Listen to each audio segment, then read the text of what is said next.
ونستغفره. من يهده الله فلا مضل له ومن يضلله فلا هادي له. ونشهد أن لا إله إلا الله وحده لا شريك له وأشهد أن محمدا عبده ورسوله. يا أيها الذين آمنوا اتقوا الله حق تقاته ولا تموتن إلا وأنتم مسلمون.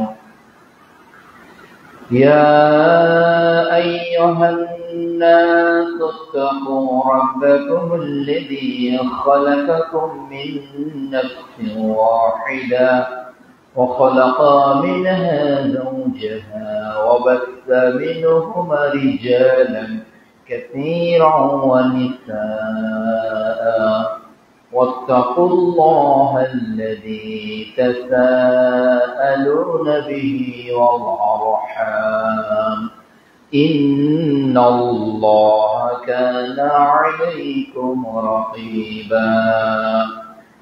يا أيها الذين آمنوا اتقوا الله وقولوا قولا سديدا يصلح لكم أعمالكم ويغفر لكم ذنوبكم ومن يطع الله ورسوله فقد فاز فوزا عظيما. أما بعد فإن خير الحديث كتاب الله وخير الحديث حديث محمد صلى الله عليه وسلم وشر الأمور محدثاتها وكل محدثة بدعة وكل بدعة ضلالة وكل ضلالة في النار. وقال تعالى: أعوذ بالله من الشيطان الرجيم. بسم الله الرحمن الرحيم. والفجر وليال عشر. وقال رسول الله صلى الله عليه وسلم: صيام يوم العرفة احتسب على الله أن يكفر السنة التي قبل والسنة التي بعد. رواه মুসলিম। যাবতীয় প্রশংসা আল্লাহ রাব্বুল আলামিনের জন্য, যার ঐকান্তিক মেহেরবানিতে শফিবাড়ি নতুন বাজার জামে মসজিদ আজকের জুমার খুতবা ও সালাতের উদ্দেশ্যে যে আল্লাহ সুবহানাহু ওয়া তাআলা আমাদেরকে একত্রিত হওয়ার সুযোগ দান করেছেন, আমরা কৃতজ্ঞতা আদায় করছি। আলহামদুলিল্লাহ। দরুদ ও সালাম বিশ্ব মানবতার মুক্তির দূত, মহাবিপ্লবের মহানায়ক মুহাম্মদুর রাসূলুল্লাহ সাল্লাল্লাহু আলাইহি ওয়াসাল্লামের প্রতি যাবতীয় দরুদ ও সালাম। প্রিয় উপস্থিতি,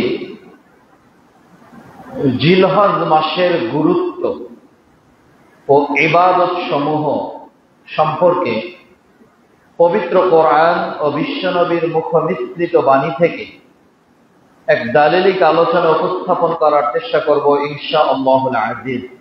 রব্বিশ রাহলি সাদরি ওয়া ইয়াসসির লি আমরি ওয়াহলুল উকদাতাম মিন লিসানি ইয়াফকাহু কওলি। আল্লাহ রাব্বুল আলামিন 12 মাস সৃষ্টি করেছেন একটি বছরকে গণনা করার জন্য, আর মর্যাদার দিক থেকে 4টি মাসকে তিনি শ্রেষ্ঠ বলে ঘোষণা দিয়েছেন। এর একটি মাসের নাম হলো জিলহজ, যেটা জুলহিজ্জা আমরা বলি। কোরআনুল কারীমে আল্লাহ রাব্বুল আলামিন এই মাসগুলোকে পবিত্র বলেছেন।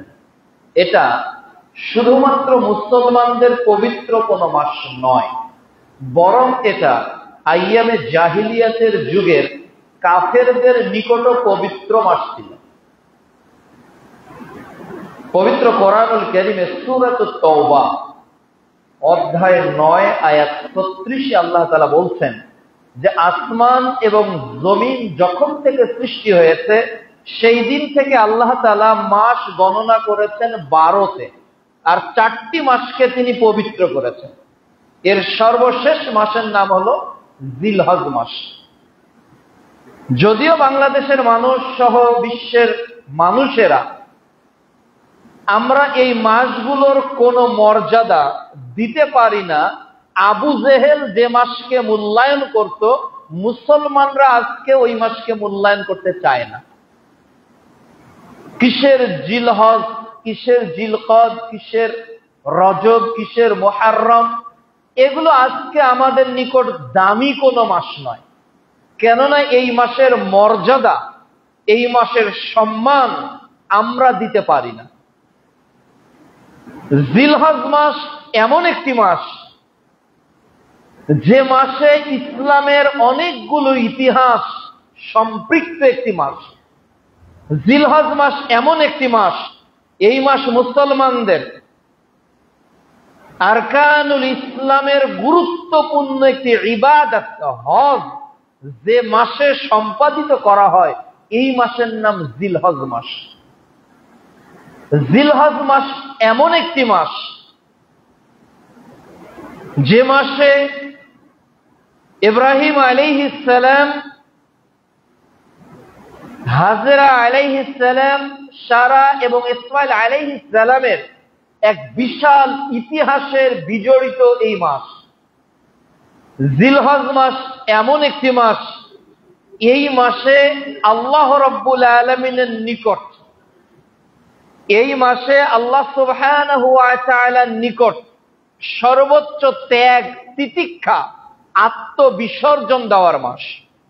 এই মাস এমন একটি মাস যে মাসের ইবাদত আল্লাহ রাব্বুল আলামিনের নিকট অন্য সকল মাসের চেয়ে বেশি গুরুত্বপূর্ণ। আমরা জিলহজ মাসের এই গুরুত্ব সম্পর্কে আজকে নাতিদীর্ঘ বিবরণের চেষ্টা করব ইনশাআল্লাহ। মৌলিকভাবে আব্দুল্লাহ ইবনে আব্বাস রাদিয়াল্লাহু তাআলা আনহু সহ প্রমুখ সাহাবী এবং মুফাসসিরগণ সূরাতুল ফজর অধ্যায় 89 আয়াত 2 আল্লাহ রাব্বুল আলামিন যে শপথ করেছেন 10 রাত্রের, এই 10 বলতে সাহাবীগণ এবং রাসূল সাল্লাল্লাহু আলাইহি ওয়াসাল্লাম মূলত এই জিলহজের প্রথম 10 দিনকেই বুঝিয়েছেন। তবে অন্য বর্ণনায় রমাদানের শেষ দশককেও কেউ কেউ উল্লেখ করেছেন। এই জিলহজ মাসের বর্ণনা করতে গিয়ে রাসূলুল্লাহ সাল্লাল্লাহু আলাইহি ওয়াসাল্লাম বলছেন যে মানুষের ইবাদতের যত মর্যাদা আল্লাহর নিকট রয়েছে, মানুষের ইবাদতের কবুলিয়াতের যত সম্মান আল্লাহর নিকট রয়েছে, এর মধ্যে সবচেয়ে দামি, সবচেয়ে গুরুত্বপূর্ণ দিন হলো জিলহজ মাসের প্রথম 10 দিন। এটা সবার থেকে দামি। মুহাম্মদ সাল্লাল্লাহু আলাইহি ওয়াসাল্লামের এই বাক্য শুনে সাহাবীগণ জিজ্ঞাসা করলেন, আল্লাহ রাসূল, ওয়ালাল জিহাদু ফি সাবিলিল্লাহ, আমরা যে আল্লাহর পথে জিহাদ করি, এই জিহাদ করার চেয়েও কি এই মাসের প্রথম 10 দিনের ইবাদত আল্লাহর নিকট সবচেয়ে প্রিয়? রাসূল সাল্লাল্লাহু আলাইহি ওয়াসাল্লাম বলছেন যে হ্যাঁ, আল্লাহর রাস্তায় জিহাদ করার চেয়েও মর্যাদাশীল দিন এবং মাস হলো জিলহজের প্রথম 10 দিন। সুবহানাল্লাহ। তবে রাসূল সাল্লাল্লাহু আলাইহি ওয়াসাল্লাম পরে 3টা কথা বলেছেন। যে ব্যক্তি বেরিয়ে পড়েছে তার জান ও মাল নিয়ে আর ফিরে আসেনি, এই ব্যক্তি ভিন্ন। তাহলে জিলহজ মাসের প্রথম 10 দিনের মর্যাদা পৃথিবীর আর কোন ইবাদতের সঙ্গে তুলনা করার মতো কোনো ইবাদত না। কেবলমাত্র ওই ব্যক্তি ভিন্ন যে ব্যক্তি নিজের মাল নিয়ে বের হয়েছে আল্লাহর রাস্তায়, নিজের নফস নিয়ে বের হয়েছে আল্লাহর রাস্তায়, অর্থাৎ যে ব্যক্তি যুদ্ধ করতে বের হয়েছে আর ফিরে আসেনি। তার মানে এই লোকটা কি হয়েছে? শহীদ হয়েছে।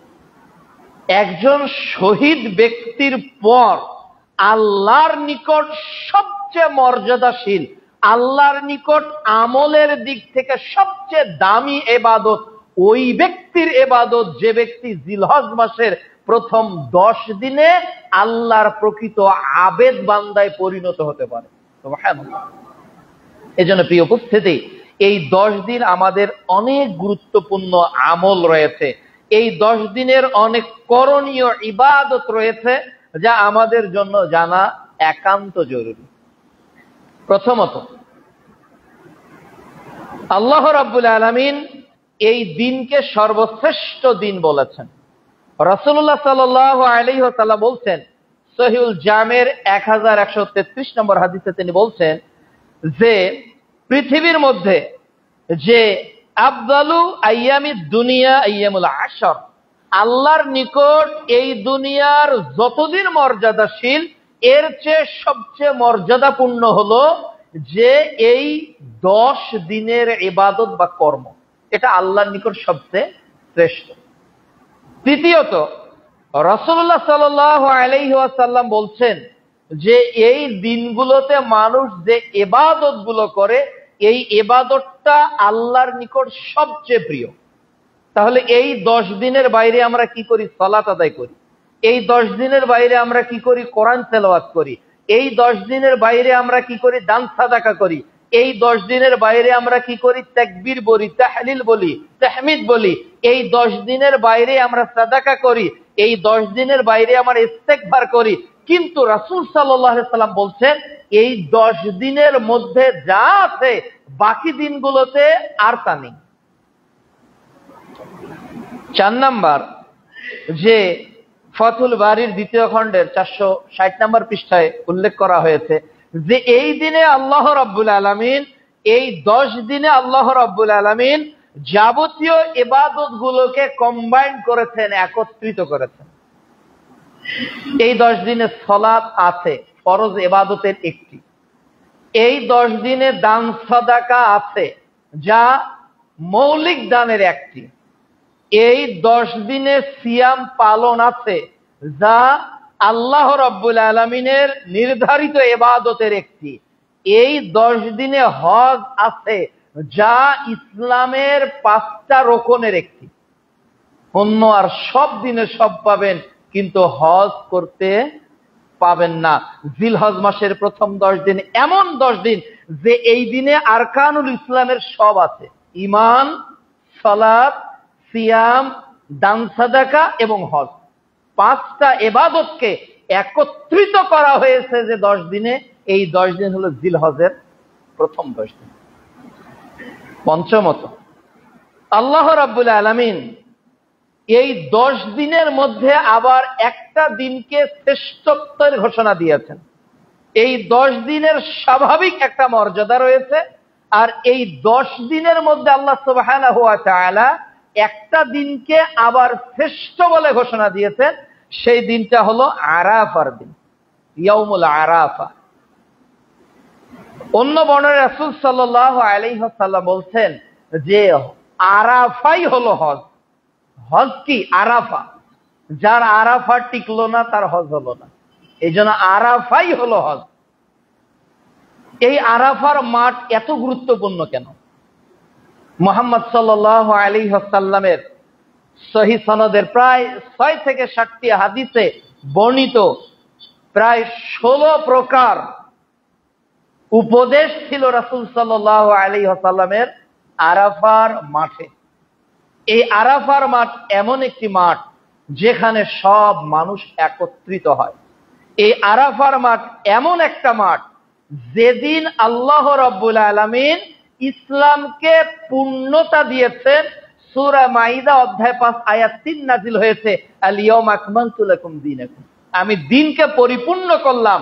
জনৈক ইহুদি ওমর রাদিয়াল্লাহু তাআলা আনহু বলতেছে, ওমর, এইরকম একটা আয়াত যদি আমাদের ধর্মে নাজিল হতো তাহলে আমরা ঈদ হিসেবে পালন করতাম। ওমর রাদিয়াল্লাহু তাআলা আনহু বলছে, ওই দিন হলো আমাদের দুইটা ঈদ।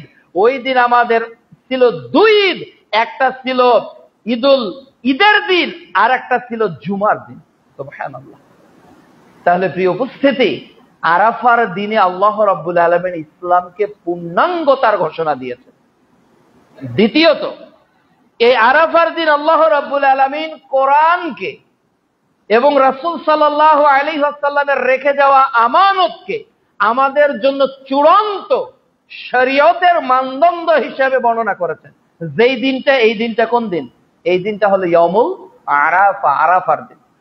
রাসূলুল্লাহ সাল্লাল্লাহু আলাইহি ওয়াসাল্লাম বলছেন যে মিশকাতুল মাসাবির প্রথম খণ্ডের 183 নম্বর হাদিসে যে তারাকতু ফিকুম আমরাইন লান তাদিল্লু মা তামাসসাকতুম বিহিমা কিতাবাল্লাহ ওয়া সুন্নাতুন নবী।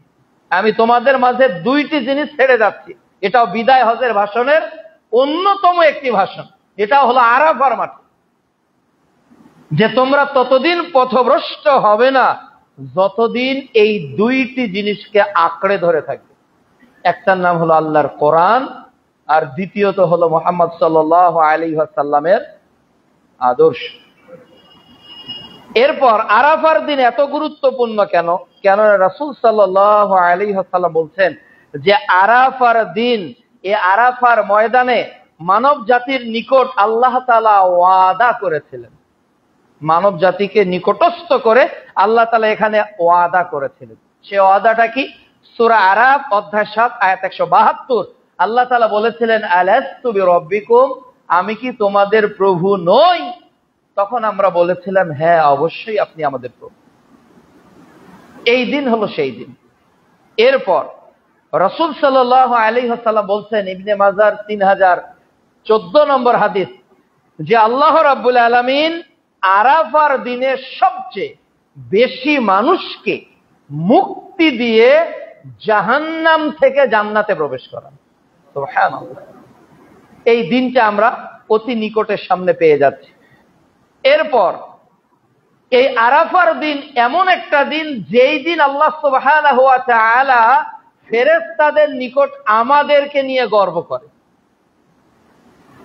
আল্লাহ রাব্বুল আলামিন গর্ব করে, দেখো আমার ফেরেশতারা আজকে আমার বান্দারা সমবেত হয়েছে, একত্রিত হয়েছে। কি নাইজেরিয়া, কি আফ্রিকা, কি বাংলাদেশ, কি কাতার, কি কুয়েত, কি এশিয়া, কি ইউরোপ, কি প্রাচ্য, পৃথিবীর বিভিন্ন দেশ থেকে সকল মুসলমান এই আরাফার মাঠে একত্রিত হয়ে যায়।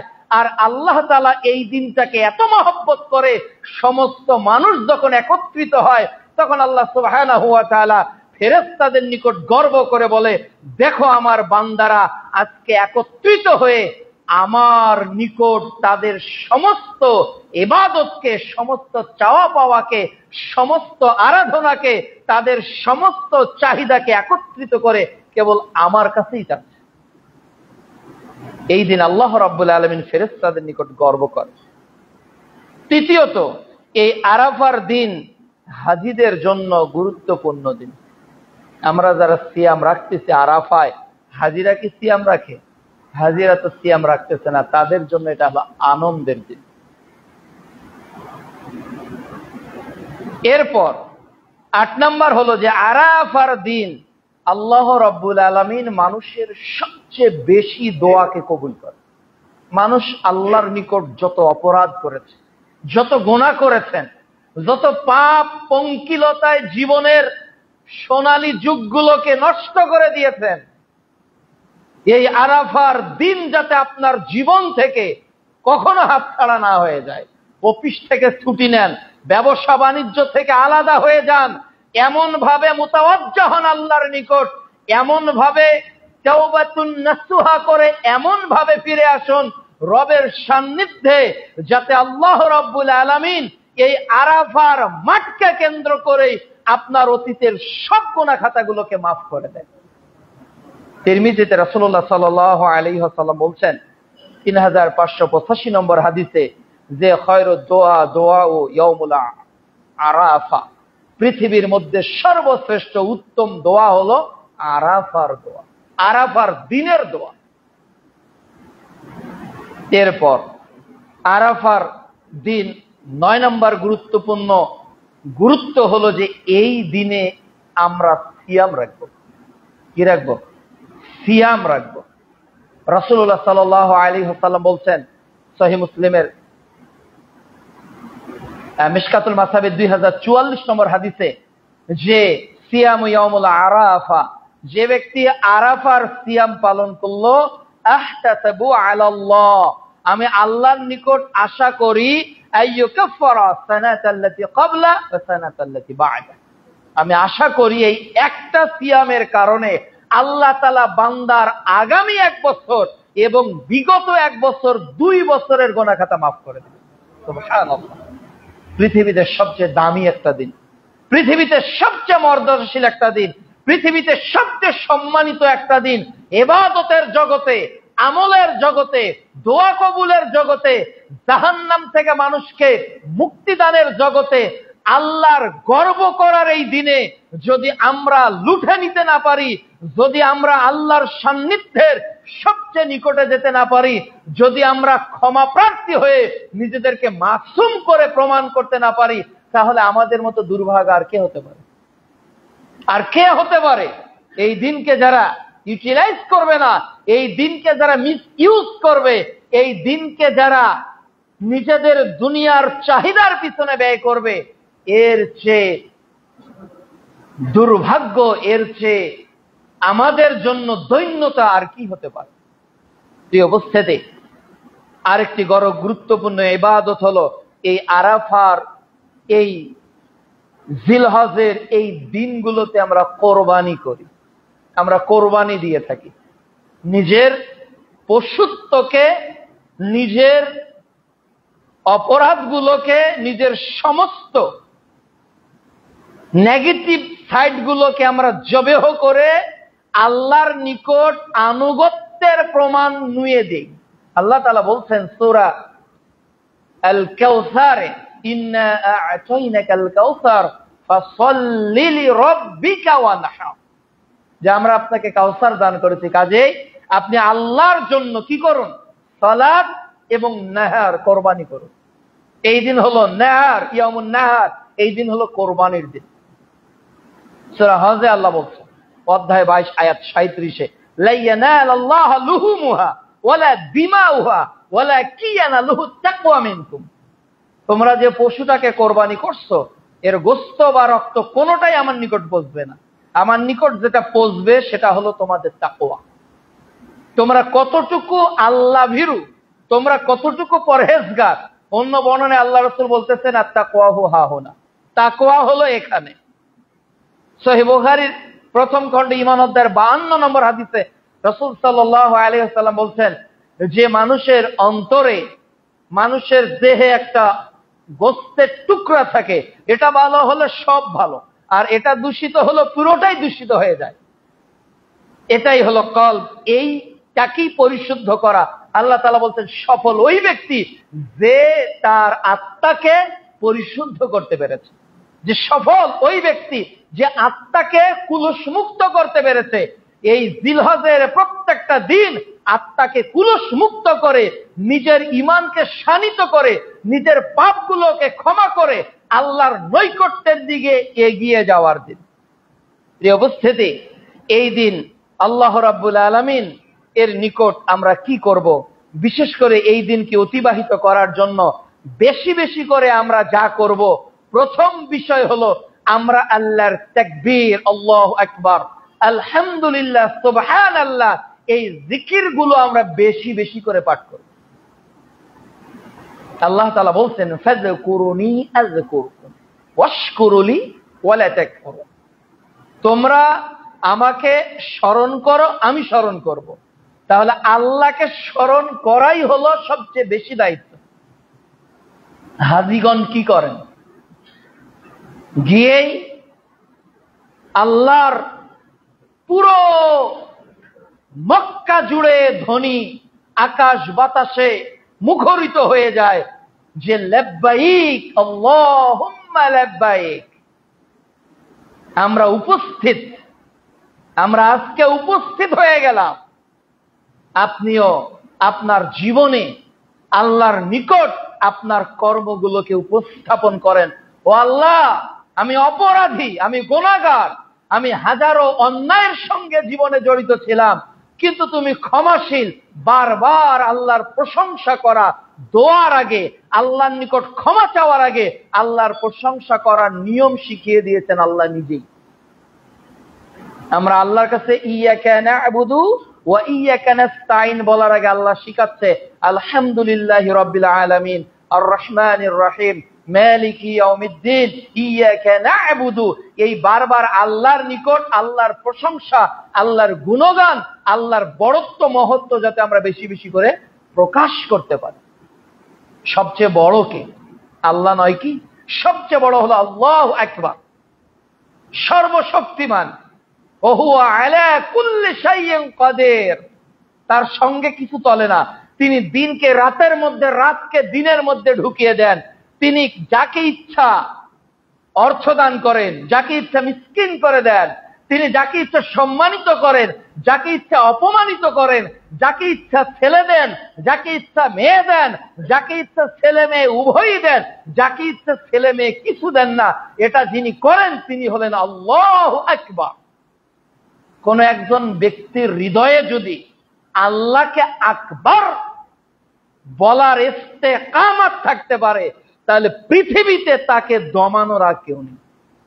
আপনার হৃদয়ে যদি জাগরিত হয় আকবার, আপনার হৃদয় যদি বলতে পারে আকবর সবার শ্রেষ্ঠ, আমার পদ, আমার পদবী, আমার সমাজ, আমার নীতি, আমার পারিপার্শ্বিক নীতি, আমার তথাকথিত সামাজিক অবস্থা, তথাকথিত সমাজ ব্যবস্থা, তথাকথিত সংস্কৃতি, সবকিছুর ঊর্ধ্বে হলেন আমার রব।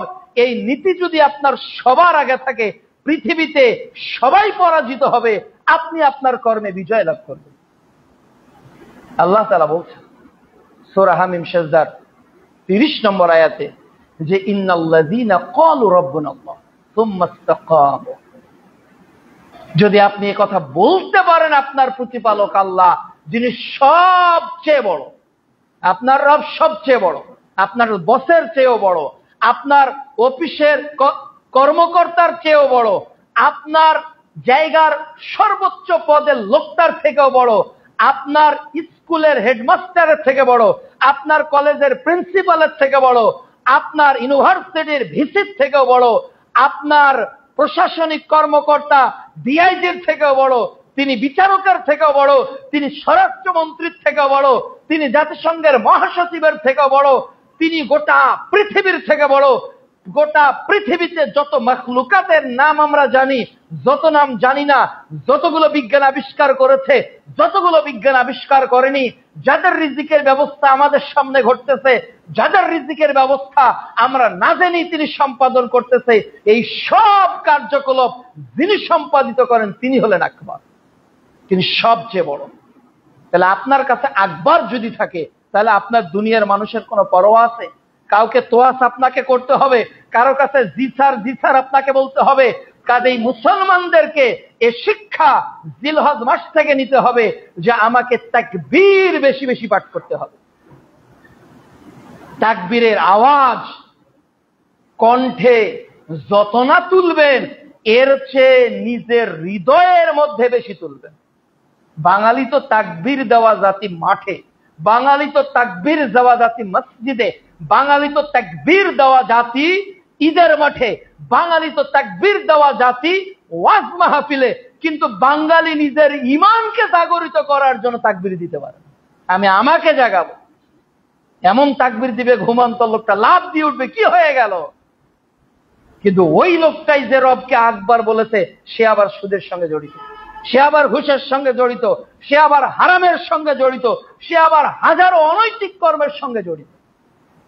তাহলে 1 নাম্বার, আমরা যাতে এই দিনগুলোতে বেশি বেশি কাকে স্মরণ করতে পারি?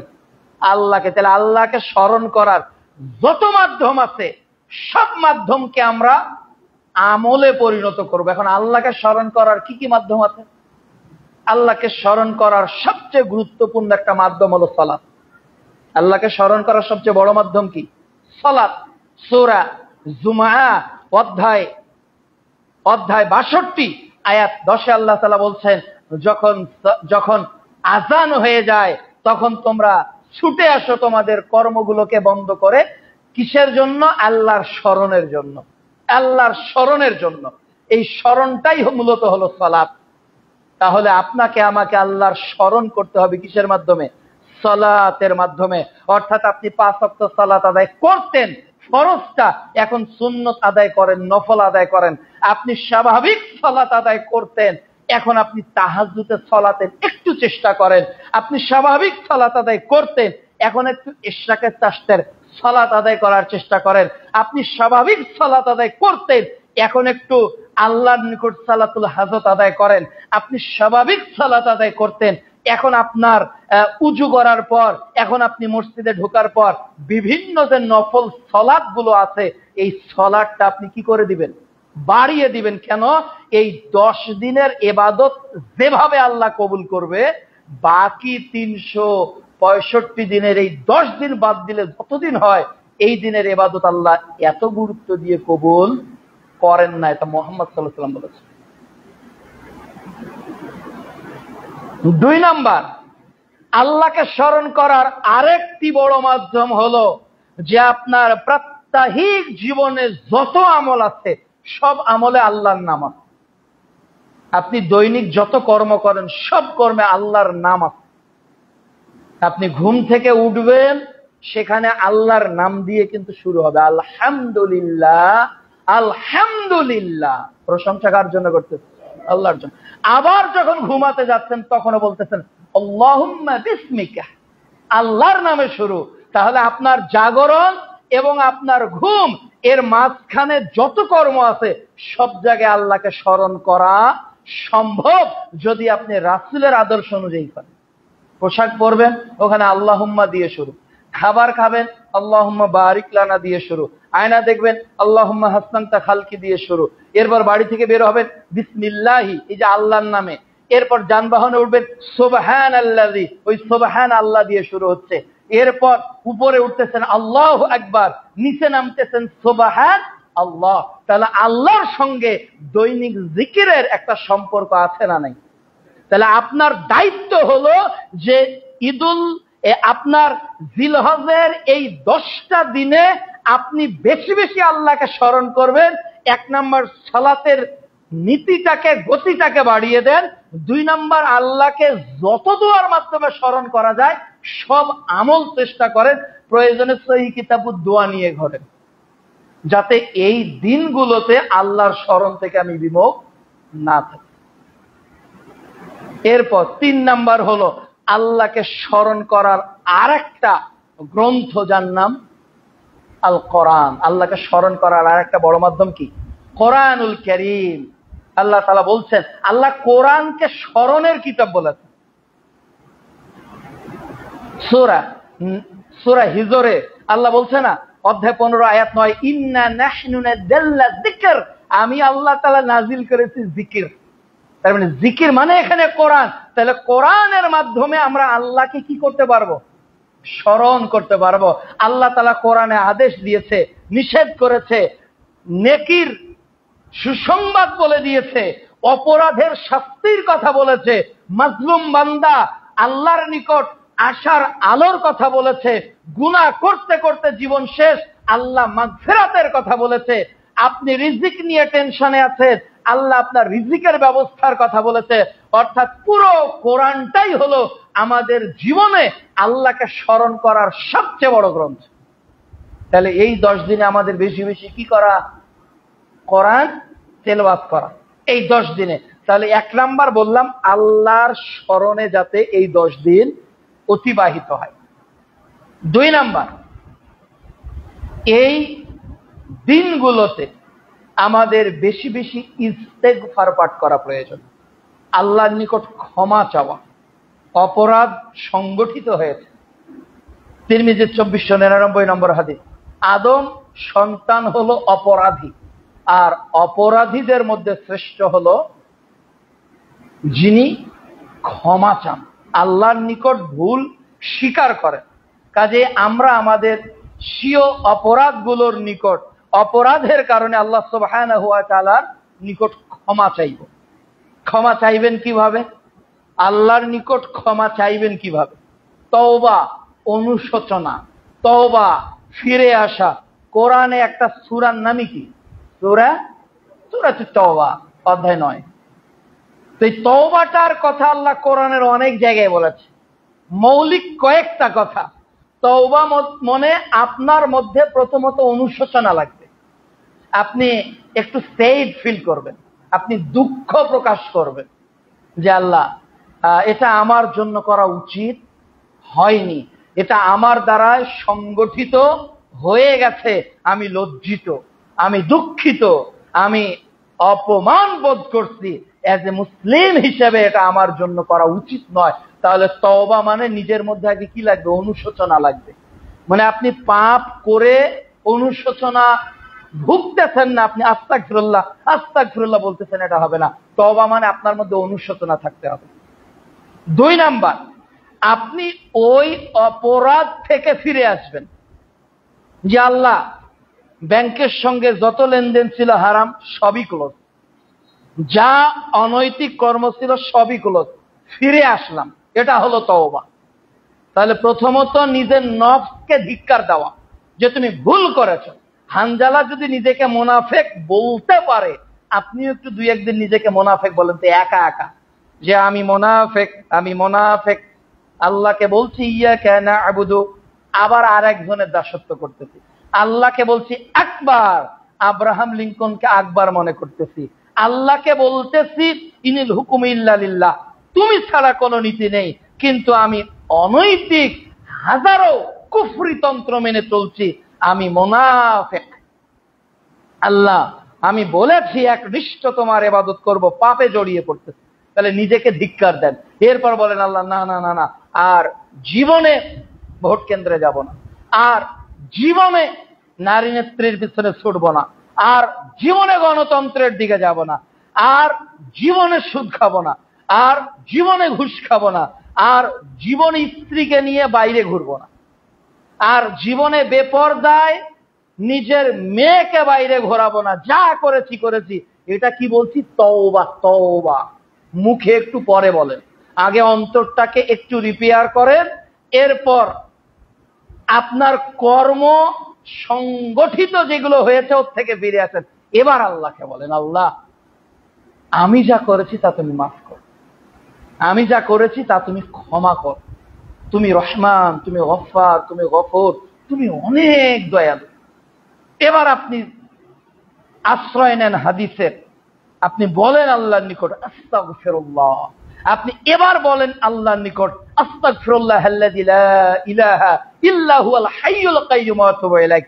আপনি বলেন এবার আল্লাহর নিকট আল্লাহুম্মা আনতা রাব্বী লা ইলাহা ইল্লা আনতা সাইয়্যিদুল ইস্তিগফার।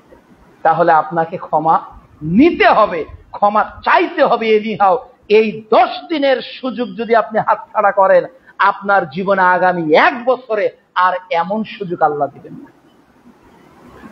প্রিয় উপস্থিতি, এরপর আমরা এই দিনগুলোতে বেশি বেশি সিয়াম পালন করব। জিলহজের শুরু থেকে একেবারে ইয়মুল আরাফা পর্যন্ত আমরা যারা আছি চেষ্টা করব পারতপক্ষে সিয়াম রাখা। যদি কোনো সিয়াম ছুটেও যায়, অন্তত আরাফার সিয়াম যাতে ছুটে না যায়। এমনিতে নফল সিয়ামের অনেক ফজিলত আপনাদের জানা আছে। একটা নফল সিয়াম পালন করলে জাহান্নাম আপনার কাছ থেকে বাদাল্লাহু ওয়াজহুন নার ৭০ খরিফা, ৭০ বছর তো আল্লাহ এমনিতেই দূরে নিয়ে যায়। ওটা হলো স্বাভাবিক নফল সিয়াম। ওটা আপনি মুহররমে আছেন, ওটা আপনি সফরে আছেন, ওটা আপনি আর অন্য শাওয়ালের অন্য কোন সিয়ামে অন্য কোন মাসে আছেন। কিন্তু এই 10 দিনের, এই 9 দিনের, এই 8 দিনের, এই 7-8টা সিয়ামের তুলনা আর বাকি নফল সিয়ামের তুলনা এক হতে পারে না। এই জন্য পারতপক্ষে আপনি সিয়াম পালন করার সর্বোচ্চ চেষ্টা করবেন। এরপর জিলহজের চাঁদ উঠে গেল, আপনার চুল, আপনার নখ, আপনার গোঁফ, এগুলো কর্তন থেকে বিরত থাকুন। চাঁদ উঠে গেছে জিলহজের, আর নখ কাটিয়েন না, আর চুল কাটিয়েন না, আর অঙ্গ প্রত্যঙ্গের লোম কাটিয়েন না। তবে দাড়ি চেঁচা, দাড়ি কাটা, দাড়ি ছেলা চাঁদ ওটার আগেও হারাম, 10 দিন অতিবাহিত যাওয়ার পরেও হারাম। কিছু মানুষ এতটাই অজ্ঞ এবং জাহেল যে ওনারা চুল কাটবে না, নখ কাটবে না, যারা সেভ করে ওরা দাড়িও রেখে দেয়। তো দেখবেন দাড়ি অনেক বড় হয়ে যায়। 10 দিনে একটা মানুষের দাড়ি যারা সেভ করে বড় হবে না? তো এই 10 দিনের দাড়ি যতটুকু বড় হয়েছে হয়েছে, ঈদের মাঠ থেকে আসা দেরি আছে, একেবারে ফোম সেভ দিতে দেরি না। এটা হারাম, টোটালি হারাম। কি ঈদুল আজহার আগে, কি ঈদুল আজহার পরে, কি মুহররমে, কি সফরে, কি রবিউল আউয়াল, কি রবিউল সানি, দাড়ি কাটা, দাড়ি ছাটা, দাড়ি চেঁচা সবই হারাম। আল্লাহ রাসূল বলেছে গোঁফ খাটো করো, দাড়িকে ছেড়ে দাও। কাজে দাড়ি আমরা যাতে কখনোই হাত না দিই। সর্বোপরি এই দিনে, এই 10 দিনে আমাদের আর যে ইবাদত গুলো রয়েছে, এই ইবাদতের মধ্যে আমরা যতগুলো আলোচনা করলাম, এই আলোচনা থেকে আমাদের আর গুরুত্বপূর্ণ কয়েকটা মেসেজ, সেটা হলো এই যে আরাফার এই দিনটাকে আপনি এমন ভাবে আবার আপনার জীবনে পালন করবেন যাতে আপনার 40 বছর এইভাবে কখনো হয়নি, এই দিনটাকে এবার এইভাবে পালন করবেন।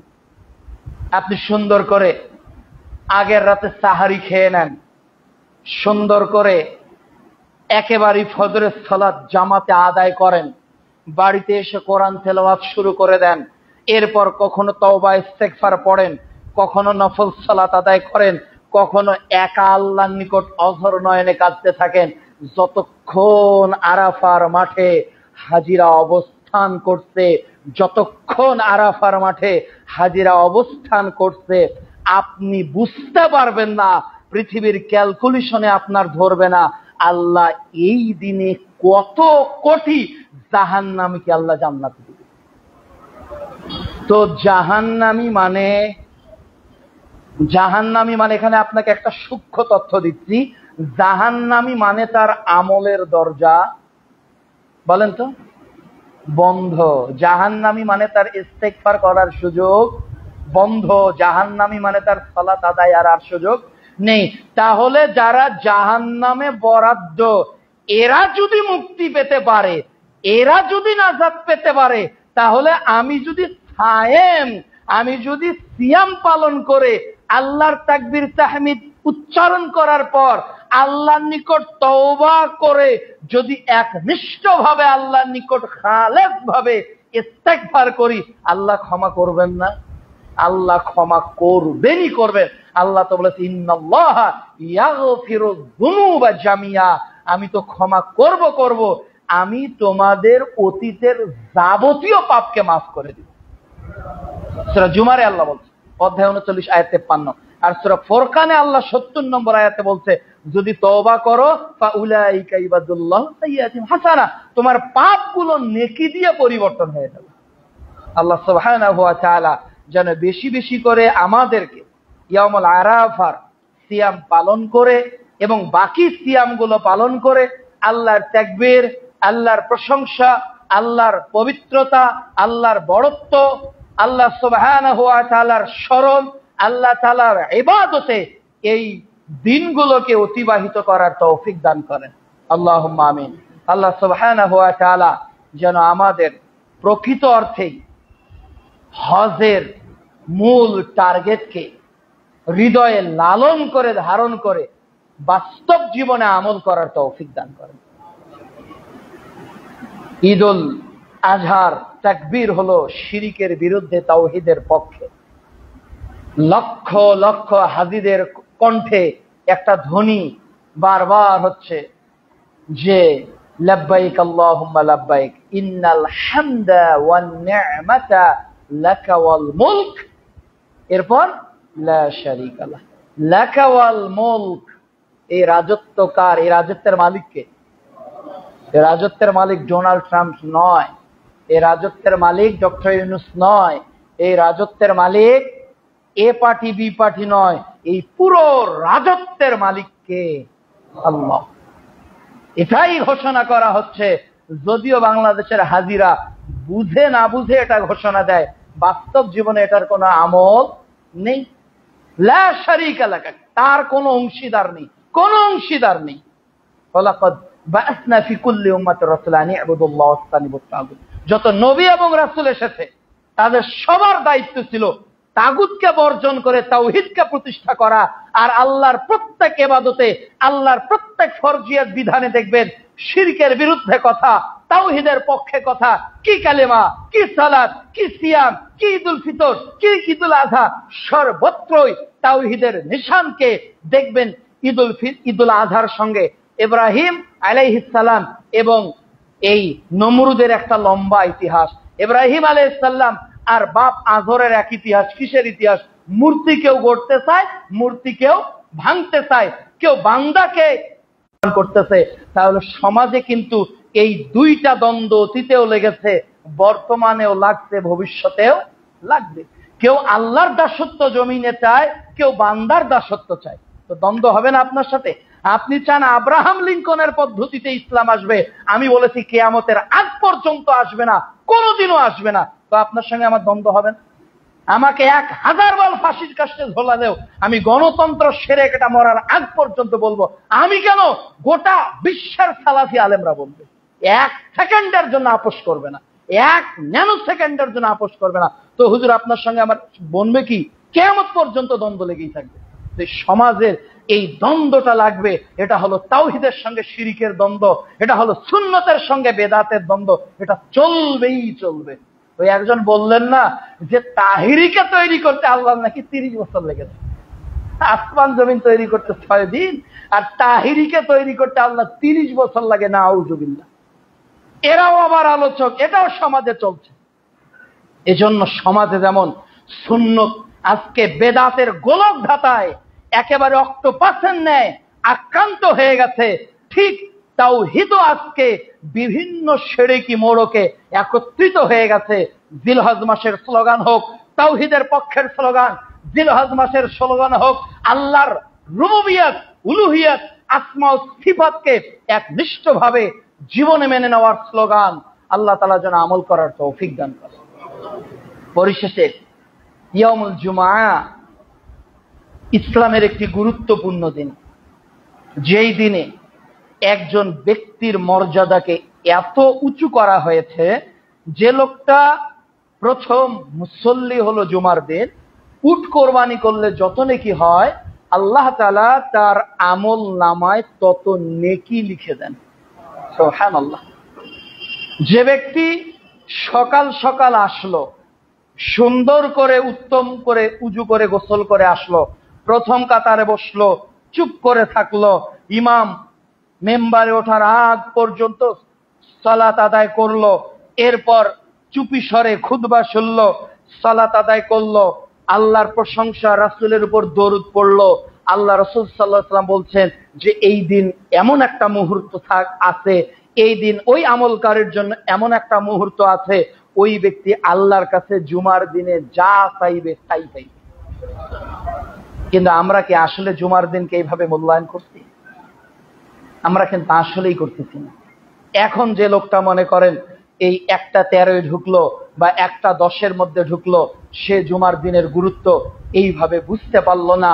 যে লোকটা 12টায় ঢুকলো, যে লোকটা 11:30টায় ঢুকলো। তো এই বিষয়টাকে আমাদের গুরুত্ব দেওয়া প্রয়োজন।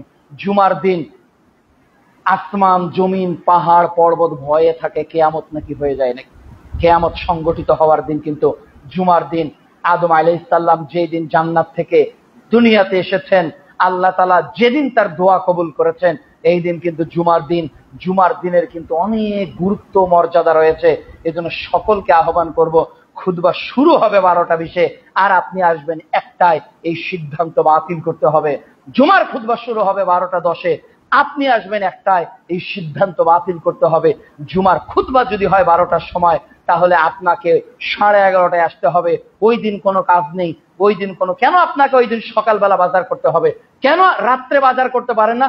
রান্নাটা রাত্রে করে নেবেন। বলেন আপনার ব্যস্ততা, ডাক্তার দেখাতে যাবেন, আপনার ক্যান্সার হয়েছে, আপনি একজন FCPS ডাক্তার দেখাতে যাবেন, তার সিরিয়াল দেওয়া আছে, সকাল সকাল যেতে হবে।